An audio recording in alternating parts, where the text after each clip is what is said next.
warahmatullahi wabarakatuh. Salam sejahtera untuk kita semua. Perkenalkan, nama saya Rika Putri SKL MSI, Sarjana Ilmu Kelautan dan Magister Ilmu Sains. Saya adalah dosen tetap pada program studi sumber daya akuatik, Fakultas Perikanan dan Ilmu Kelautan, Universitas Teguh Umar.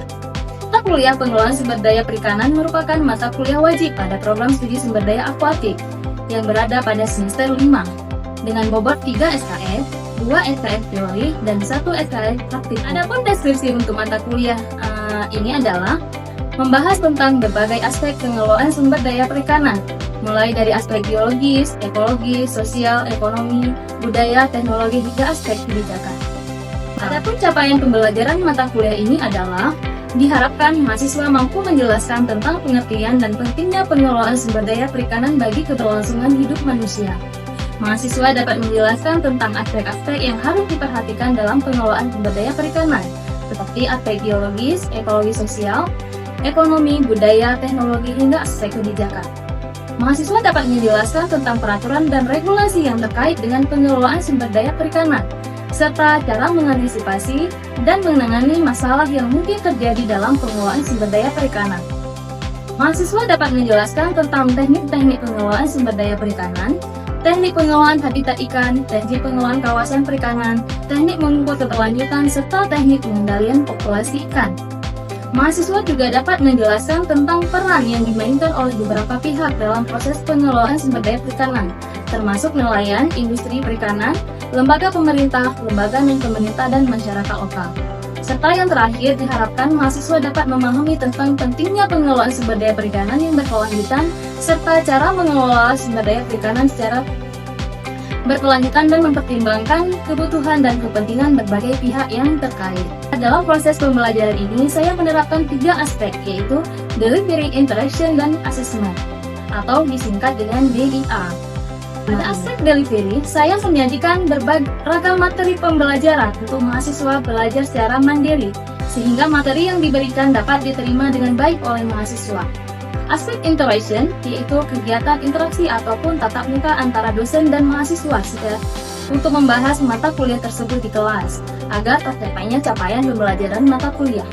Dan yang ketiga, aspek assessment, yaitu pemberian tugas terstruktur secara mandiri maupun kelompok yang telah dikerjakan, seperti cara mengukur tingkat pemanfaatan potensi sumber daya perikanan, menganalisis tingkat keberlanjutan pengelolaan sumber daya perikanan, mengidentifikasi dampak dan permasalahan yang terjadi dalam pengelolaan sumber daya perikanan, serta cara menangani dari permasalahan tersebut. Dalam hal ini akan berguna untuk mengukur kemampuan mahasiswa dalam menerima materi pembelajaran secara objektif. Materi yang saya sampaikan sesuai dengan capaian pembelajaran lulusan atau CPL pada mata kuliah di Prodi Sumber Daya Akuatik. Dari CPL ini dirumuskan 6 capaian pembelajaran mata kuliah atau CPMK di dalam kelas dengan proses belajar mengajar selama sebanyak 16 kali tatap muka, yakni 14 kali tatap muka pembelajaran di kelas dan 2 kali tatap muka untuk evaluasi pertengahan semester atau UTS dan evaluasi akhir semester atau UAS. Adapun literatur yang saya gunakan adalah buku dan juga referensi pendukung lainnya seperti jurnal, artikel, dan juga modul pembelajaran. Media pembelajaran yang digunakan berupa perangkat lunak atau software seperti Microsoft Word, Microsoft Excel, Microsoft PowerPoint, YouTube, dan Google. Adapun perangkat keras atau hardware seperti laptop, proyektor, dan monitor. Proses pembelajaran pada aspek interaction yaitu berinteraksi langsung antara dosen dan mahasiswa untuk mencapai capaian pembelajaran, yakni melalui sistem Student Centered Learning atau disingkat dengan istilah SCL. Sistem ini menempatkan mahasiswa sebagai peserta didik atau subjek pembelajaran, sehingga mahasiswa dapat mengembangkan minat menjadi lebih aktif, kreatif, dan inovatif. Sistem ini terdiri dari pembelajaran interaktif, diskusi, studi kasus, dan pembelajaran kooperatif. Centered Learning atau SDL ini terbagi menjadi 3. Yang pertama, Interaction Learning, Discovery Learning, dan proses pembelajaran dengan pemanfaatan teknologi digital seperti sarana untuk penyampaian materi. Dengan metode pembelajaran ini diharapkan dapat membantu meningkatkan kemampuan dan skill mahasiswa untuk menganalisis tingkat keberlanjutan pengelolaan sumber daya perikanan. Adapun platform yang saya gunakan dalam proses pembelajaran ini adalah website pintu.kutu.ac.id dan aplikasi Edlink. Jadi platform ini merupakan akses mahasiswa yang digunakan untuk presensi, mengakses mata kuliah, mengikuti kuis, dan juga mengumpulkan tugas. Selanjutnya, proses pembelajaran pada aspek asesmen yaitu proses penilaian kepada mahasiswa secara objektif, tentunya sesuai dengan kemampuan mahasiswa tersebut. Nah, untuk presentasi penilaian telah saya paparkan dalam kontrak kuliah sebelum dimulainya proses pembelajaran di kelas.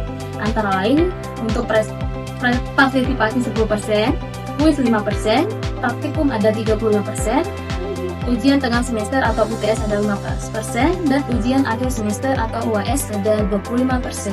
Hingga diharapkan mahasiswa dapat mengetahui proses penilaian yang saya lakukan secara transparan dan objektif. Demikian penjelasan singkat dari saya. Selamat menyaksikan video PPT saya. Wassalamualaikum warahmatullahi wabarakatuh. Assalamualaikum warahmatullahi wabarakatuh. Waalaikumsalam warahmatullahi wabarakatuh. Salam sejahtera untuk kita semua. Pada kesempatan hari ini kita sudah berkumpul kembali di ruangan yang perkuliahan ini guna mengikuti perkuliahan pengelolaan sumber daya perikanan untuk pertemuan ke-16 ini. Namun alangkah baiknya, gimana kabarnya sebelumnya kalian? Baik. Sehat semua? Alhamdulillah. Gimana, ada makan pagi nggak tadi pagi semua? Ada. Ada yang nggak makan? Ada. Jangan nanti sampai sakit, apalagi mau ujian UAS kan? Ya. Jadi persiapkan kesehatan yang stamina yang baik supaya bisa melakukan hari-hari perkuliahan dengan baik pula.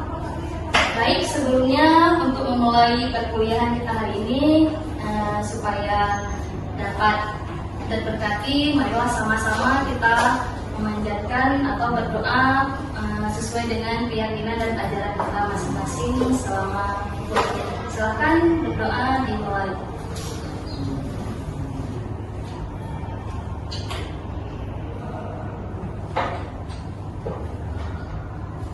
Selesai.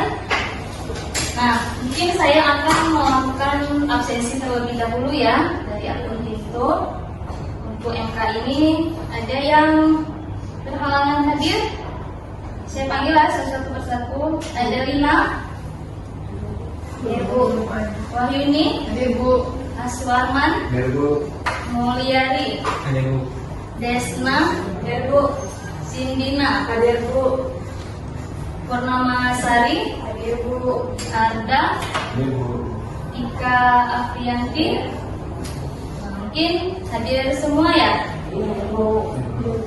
Oke, jadi kalian jangan malas-malas untuk hadir dalam perkuliahan ya, karena ini sudah memasuki minggu ke-14, jadi harus tetap semangat semuanya. Nah, sebelum kita masuk ke materi hari ini tentang permasalahan yang terjadi dalam pengelolaan sumber daya perikanan, masih ada yang tahu nggak materi minggu sebelumnya tentang apa? Ibu, tadi sebelumnya tentang pengelolaan sumber daya perikanan di Indonesia yang dimana diatur oleh berbagai peraturan perundang-undangan, baik di tingkat nasional maupun daerah. Undang-Undang Nomor 31 Tahun 2004 yang telah diubah dengan Undang-Undang Nomor 45 Tahun 2009 menjadi dasar hukum utama pengelolaan perikanan. Selain itu, terdapat peraturan pemerintah dan peraturan menteri yang lebih rinci mengatur berbagai aspek pengelolaan. Nah, materi sebelumnya itu kan tentang peraturan dan regulasi yang terkait dengan pengelolaan sumber daya perikanan.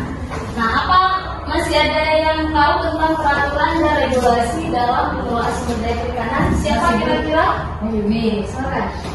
materi sebelumnya itu tentang peraturan di mana pengelolaan sumber daya perikanan di Indonesia diatur oleh berbagai peraturan perundang-undangan, baik di tingkat nasional maupun di daerah. Undang-Undang Nomor 31 Tahun 2004 yang telah diubah dengan Undang-Undang Nomor 45 Tahun 2009 menjadi dasar hukum utama pengelolaan perikanan.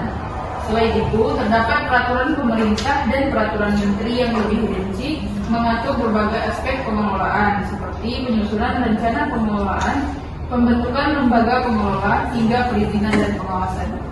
Oke, ada yang mau menambahkan lagi? Silakan. Ada Bu.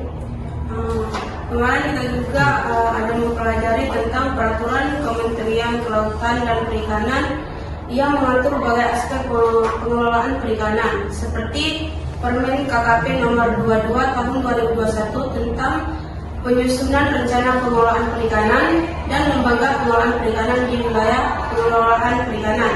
Kemudian ada Permen KKP nomor 48 tahun 2020 tentang organisasi dan tata kerja Kementerian Kelautan dan Perikanan. Selanjutnya ada Permen KKP nomor 65 tahun 2020 yang mengatur tentang pembentukan dan susunan kelembagaan Kementerian Kelautan dan Perikanan. Kemudian ada Permen KKP nomor 59 tahun 2020 tentang pelaksanaan tugas pengawasan perikanan. Dan kemudian ada Permen KKP nomor 11 tahun 2025 tentang penerapan kerangka kualifikasi nasional Indonesia bidang pengelolaan pemanfaatan ikan hiu dan pari. Yang terakhir ada Permen KKP nomor 10 tahun 2024 tentang pemanfaatan pulau-pulau kecil dan perairan sekitarnya. Jadi sudah dijawab dan jangan sampai lupa lagi ya yang materi sebelumnya, karena ini akan berkaitan dengan materi kita hari ini juga. Dengan melihat permasalahannya bagaimana nanti dengan kebijakan, peraturannya seperti apa, jadi itu ada kaitannya. Oke ya, kita lanjut untuk materi kita hari ini, yaitu permasalahan yang terjadi dalam pengelolaan sumber daya perikanan. Nah, mungkin dari gambar ini, apa yang terlintas atau permasalahan apa yang muncul dari benak ilustrasi kalian seperti apa? Itu ada 3 gambar, coba diperhatikan apa yang terlintas. Mungkin bisa dijawab kan permasalahan? Ya Bu, di sini kan kayak dalam pembahasannya ada permasalahan dalam pengelolaan perikanan. Di sini yang gambar di atas itu cara pengolahannya dengan cara pengeboman yang bisa merusak ekosistem dan juga bisa membunuh habitat yang ada di perairan tersebut, Bu. Kamu sering mancing ikan nggak? Sering, Bu. Nah, mancingnya pakai alat tangkap biasa. Pakai alat tangkap biasa, Bu. Biasa, mancing. Dipancing dulu. Nah, jadi jangan suka mengebom nanti ya, karena itu akan merusak habitat ikan yang ada di laut. Kemudian ada lagi, siapa yang mau memberikan ilustrasi gambar ini? Ada, Bu. Oke, silakan. Berdasarkan ilustrasi gambar yang nomor 2 itu, ia menggunakan alat tangkap troll atau bukat harimau, di mana alat tangkap itu dapat merusak terumbu karang karena sifatnya menyapu dasar perairan. Di dasar perairan itu kan nanti terdapat terumbu karang yang menjadi rumah ikan. Nah, alat tangkap ini itu tidak menyapu bersih semua dasar perikanan itu. Terus ukuran ikan yang tertangkap juga, mau ikan kecil, ikan besar, tersapu semua. Jadi dengan adanya alat tangkap ini bisa merusak lingkungan perairan itu. Oke, jadi karena penggunaan alat tangkap yang tidak ramah lingkungan, jadi nanti ikan-ikan kecil pun akan tersekat habis semua ya. Oke, selanjutnya yang gambar ketiga. Silakan, siapa yang mau memberikan ilustrasi? Ini biasanya yang suka-suka nyelam. Nah, siapa? Silakan. Pada gambar yang ketiga, Bu, itu ada biota yang dinamakan bintang makmur duri. Itu salah satu hewan yang pemakan nutrisi pada karang, Bu. Itu bisa membunuh dari karang tersebut. Oke, ada yang mau menambahkan lagi dengan gambar ketiga ini? Oke, silakan. Dilihat dari gambar ketiga itu adalah aktivitas manusia yang menggunakan alat bius pada terumbu karang yang mengakibatkan terumbu karang tersebut lama-kelamaan akan mati dan menjadikan habitat ikan di daerah tersebut tidak bisa mencari makan di ekosistem terumbu karang tersebut. Jadi ketiga gambar ilustrasi ini yang mengancam atau menjadi permasalahan dalam pengelolaan sumber daya perikanan. Di mana kalau habitat karangnya rusak, otomatis ikan karang yang berada di situ juga akan mengalami kehancuran. Kemudian semua hasil tangkapan diambil habis. Yang kecil-kecil yang mau reproduksi, yang mau menginjak, semua diambil habis. Itu ikan-ikan juga akan cepat mengalami kepunahan. Nah, begitu juga kalau melakukan penangkapan dengan digulung. Nah, itu habitatnya juga akan hilang. Nah, makanya ini menjadi permasalahan dalam pengelolaan sumber daya perikanan. Nah, makanya nanti ada alternatif apa yang akan kita lakukan. Oke ya, mungkin kita lanjut ke selanjutnya. Pernah nggak melihat ataupun mendapatkan gambar seperti ini? Ada Honda bawa ikan besar. Pernah, Bu. Pernah nggak? Pernah. Atau yang seperti ini? Pernah, Bu. Nah, kira-kira apa ini yang menjadi ciri khas ataupun yang menjadi permasalahan? Kenapa sih Honda dengan begitu ikan besar ditaruh di Honda seperti ini? Kira-kira seperti apa? Ada yang mau memberikan gambaran lagi? Bagaimana? Kalau menurut kami permasalahannya tuh di pertama itu fasilitas pengangkutan kayak transportasi ikannya itu dari laut ke konsumen. Kemudian mungkin akibat bisa juga penyebab salah satunya kurangnya fasilitas kayak pendingin, sehingga ikan tuh harus segera dibawa untuk ke konsumen. Padahal kan bisa menjadi ditaruh di cold storage dulu. Intinya kurangnya fasilitas transportasi juga. Jadi dengan ilustrasi dua kegiatan ini juga yang membawa ikan dengan kapasitas yang besar, nah ini juga karena fasilitas yang dimiliki, misalnya katakanlah di PPI ataupun PPI itu tidak memadai, misalnya nggak ada es, kemudian alat transportasi seperti mobil angkutan pembawa ikan itu nggak ada, jadi mau nggak mau ya nelayan ingin cepat kan, nah supaya ikannya tidak membusuk dan tidak cepat tertangani. Nah, makanya alternatif kalau melihat nelayan-nelayan seperti itu jangan ini kan ya, misalnya kalian nanti kok biasa bawa orang kok udah bawa ikan sebesar itu, nah jadi kalian jangan heran karena itu juga menjadi kendala atau permasalahan di daerah penangkapan itu sendiri. Nah, kemudian kita lihat dengan kondisi ikan di perairan dunia saat ini. Nah, bagaimana kondisi perairan saat ini dengan ilustrasi gambar juga. Pernah melihat ikan-ikan seperti ini bergerombol, kemudian ada daerah-daerah kesimpulannya, kemudian bagaimana dia ditangkap.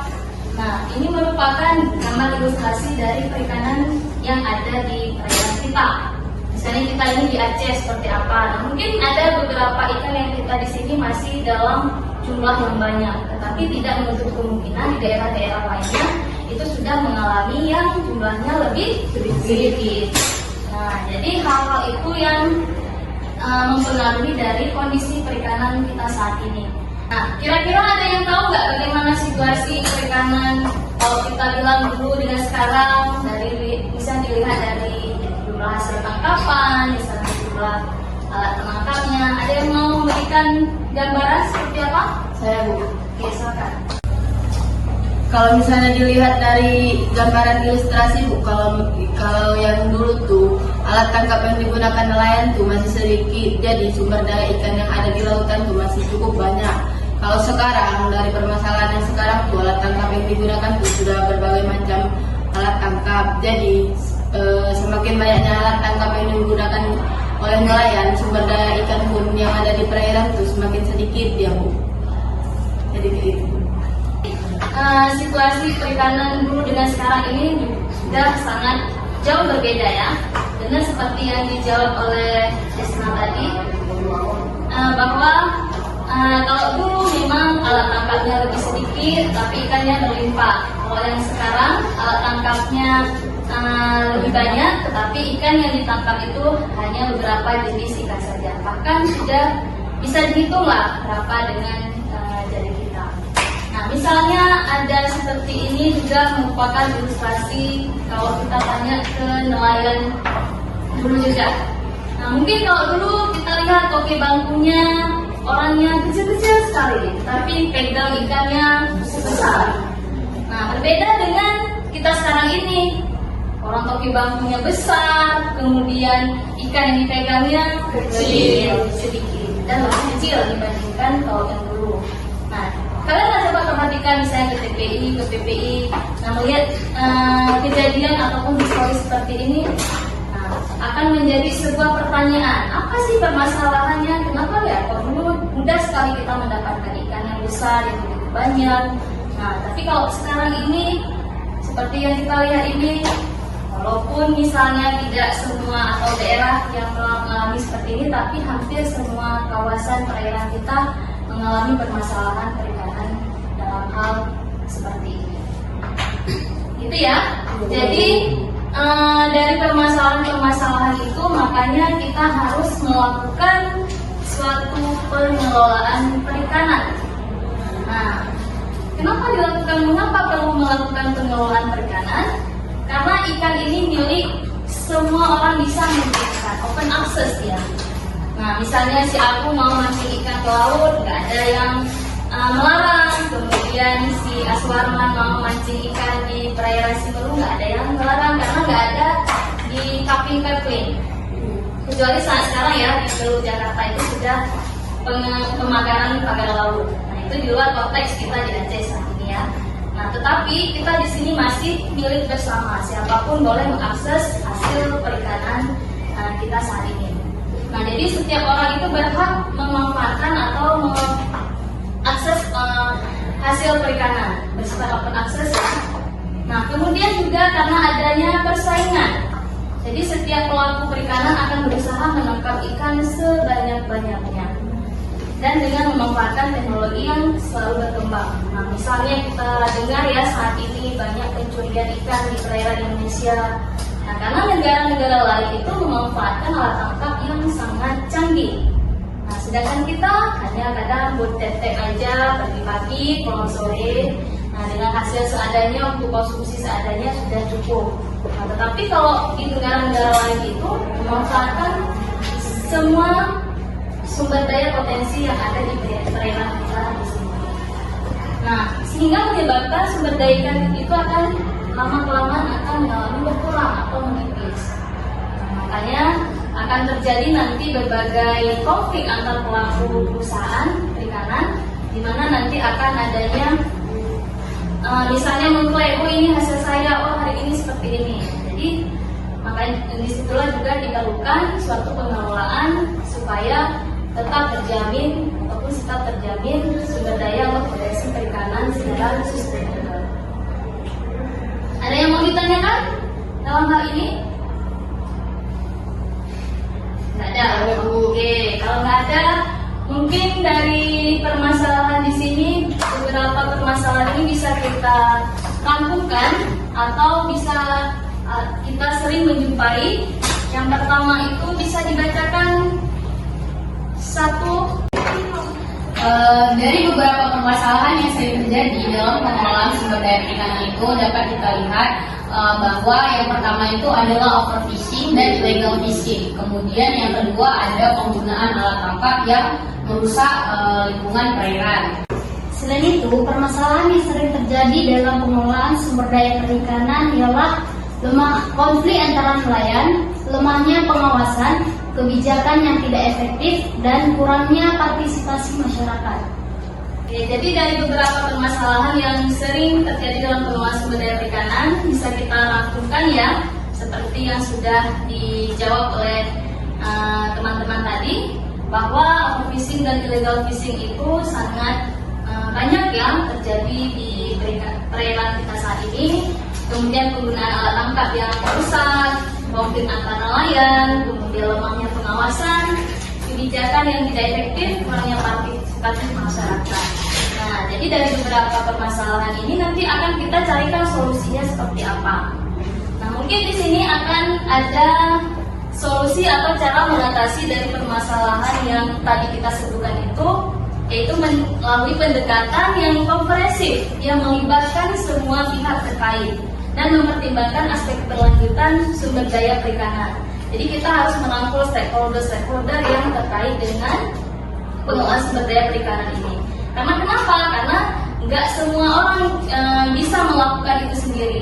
Itu itu harus kolaborasi dan harus ada kerjasama. Mungkin kalau selama ini lembaga-lembaga yang terlibat misalnya dari Panglima Laut, kemudian dari pemerintahan, akademisi, kemudian ada LSM, nah itu akan bergabung biasanya dan melakukan pengelolaan secara bersama-sama. Mungkin kalau kita melihat satu lagi ilustrasi saat ini terkait dengan ini, nah jangan sampai nelayan kita ataupun orang di laut kita itu akan mengalami hal seperti ini. Nah, misalnya dulu kalau kita lihat banyak ikan yang tertangkap. Dengan kondisi sekarang ini banyak sampah yang ada di laut, kemudian hasil yang ditangkap bahkan sampai bisa mendapatkan sepatu. Pencapaian besar. Nah, itu jadi merupakan suatu permasalahan dari tingkat pengelolaan sampai tingkat kolaborasi kita bersama. Maka oleh karena itu perlu adanya kerjasama dan perlu adanya keterlibatan dari semua pihak. Mungkin sebelum kita akhiri materi untuk hari ini, ada yang bisa menyimpulkan nggak tentang materi dari awal sampai akhir tadi? Oke, silakan. Jadi kesimpulan dari mata kuliah kita hari ini tentang pengelolaan sumber daya perikanan itu yang pertama dimulai dari berbagai masalah yang dihadapi pengelolaan sumber daya perikanan, mulai dari aspek teknis, lingkungan, sosial ekonomi, hingga tata kelola sumber daya perikanan itu sendiri. Kemudian beberapa masalahnya itu ada penangkapan ikan secara berlebihan atau biasa disebut dengan overfishing. Kemudian penangkapan ikan ilegal atau illegal fishing, terus penggunaan alat tangkap yang merusak, konflik antar nelayan, serta masalah degradasi lingkungan seperti kerusakan terumbu karang dan pencemaran air. Oke, mungkin sudah disimpulkan ya dari materi awal sampai akhir tadi, bisa kita simpulkan bahwa pengelolaan sumber daya perikanan itu menghadapi berbagai permasalahannya, tetapi nanti juga harus ada solusinya. Jadi solusi itu nanti yang akan menjadi pertimbangan bagi kebijakan dan bagi lembaga-lembaga yang terlibat dalam pengelolaan sumber daya perikanan ini. Nah, mungkin untuk materi pertemuan selanjutnya nanti ada tentang peran dan dimainkan oleh berbagai pihak dalam proses pengelolaan sumber daya perikanan. Nah, mungkin kalian nanti bisa mempelajarinya terlebih dahulu sebelum kita nanti masuk ke kelas lagi. Tetapi sebelum saya akhiri, saya akan memberikan tugas take home untuk kalian kerjakan di rumah. Jadi dikerjakan masing-masing dan nanti minggu depannya akan dikumpulkan. Tugasnya adalah silakan kalian buat masing-masing buatlah tugas tentang permasalahan dalam pengelolaan sumber daya perikanan yang sering terjadi di daerah kalian masing-masing. Nah, misalnya di Semeru ada permasalahan ini, di daerah Melago ada seperti ini, di Medan ada seperti ini. Jadi apa-apa aja permasalahan yang kalian hadapi di kampung masing-masing silakan dibuatkan dan dikerjakan. Insya Allah minggu depan nanti kita kumpulkan. Dibuatnya di kertas saja dengan rapi dan ditulis tangan. Jadi nggak boleh diketik ataupun di copy paste atau lain, jadi ditulis tangan saja. Nah, mungkin itu saja untuk perkuliahan atau pertemuan kita pada hari ini. Lebih dan kurang saya akhiri.